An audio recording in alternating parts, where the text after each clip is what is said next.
এই ফিলিস্তিনে ইহুদিরা এসে যে বসলো, এদের সবচেয়ে বেশি সহযোগী কারা? দাজ্জাল কোথা থেকে বের হবে? আপনারা উত্তর দেন তো, কেউ আছেন কিনা? ইরান থেকে বের হবে, তাই না? সবাই তো আলহামদুলিল্লাহ জানেন এটা। দাজ্জাল বের হবে কিন্তু ইরান থেকে। এটা রাসূল সাল্লাল্লাহু আলাইহি ওয়াসাল্লামের হাদিস, সহিহ মুসলিম আসছে, মুসনাদ আহমদ আসছে 13,343 নম্বর হাদিস, মুসনাদ আহমদের মধ্যে এসেছে।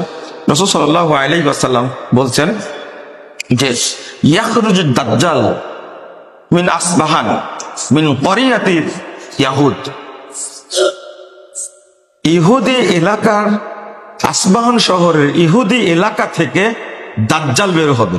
ওয়া মাহু সাবুন আলফা মিনাল ইয়াহুদ, আর তখন তার সাথে 70,000 ইহুদি থাকবে।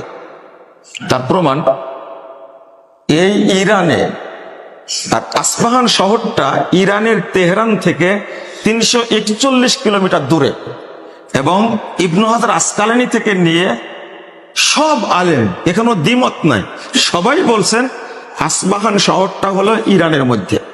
এই ইরান সম্পর্কে ধারণা নাই বলে আমরা তাদের পক্ষ নিয়ে অনেক কথা বলে থাকি।